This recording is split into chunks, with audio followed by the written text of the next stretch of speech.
memberi tanda fenomena-fenomena alam yang aneh semakin sering terjadi. Mulai dari fenomena bulan biru, monster laut, hingga cincin matahari yang baru-baru ini terjadi di negeri ini. Berikut 7 fenomena alam teraneh yang terjadi di dunia versi on the spot.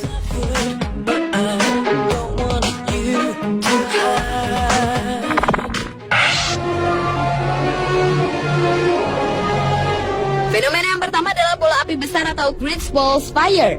Selama berabad-abad, beberapa warga di beberapa negara melaporkan keanehan listrik di rumah mereka, terutama selama adanya badai petir. Bola cahaya seukuran bola golf hingga bola sepak bola ini terkadang melayang di udara selama badai, memancarkan panas, tidak berbau, serta mengeluarkan suara bising, dan biasanya disebut ball lightning. Bola ini biasanya akan hilang ketika mengenai benda berlistrik seperti televisi, namun terkadang juga dapat meledak dengan hebat dan menyebabkan kebakaran.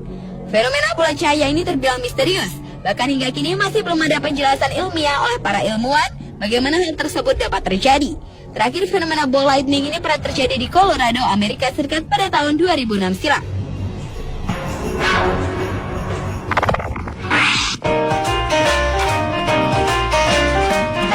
Selanjutnya adalah fenomena bulan biru atau blue moon. Fenomena ini terjadi tiap 2,5 tahun ketika bulan purnama terjadi 2 kali dalam 1 bulan kalender. Peristiwa langka ini terjadi ketika bulan tampak terlihat berwarna biru-biru.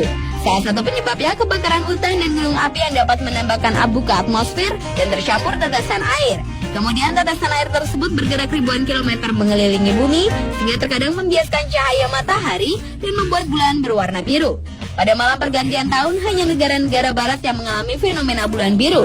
Di negara barat, pada bulan Desember terjadi 2 kali purnama, yaitu tanggal 2 dan 31 September. Dan purnama kedua yang terjadi pada bulan ini di barat disebut sebagai bulan biru. Rentang waktu yang berbeda antara Asia dengan barat menyebabkan bulan biru tidak berlaku di Asia termasuk Indonesia.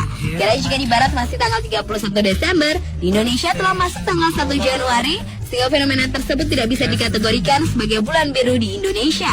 Bulan biru di Indonesia terjadi pada tanggal 30 Januari, karena pada bulan Januari di Indonesia terjadi 2 kali purnama, yaitu pada tanggal 1 dan 30 Januari.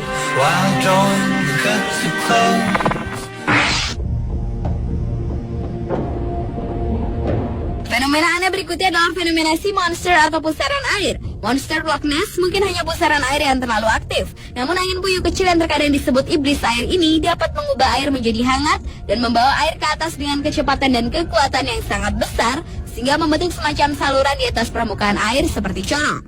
Putaran air ini sebenarnya dapat bersifat tornadik atau non-tornadik. Pada non-tornadik, cara putarnya lebih umum dan kurang berbahaya dengan gerakan angin yang lebih lambat dari 30 meter per detik. Sedangkan putaran air tornadik hampir sama seperti tornado, namun kali ini perputarannya menambahkan massa air dalam jumlah yang besar. Dengan putarannya yang tak beraturan, iblis air ini akan mengeluarkan suara desis yang bising. Dan jika suara desis tersebut dipadukan dengan tampilan seperti suatu makhluk berleher panjang, maka akan membuat air yang terputar kencang tersebut terkesan seperti monster laut yang menakutkan. Fenomena ini terakhir dikabarkan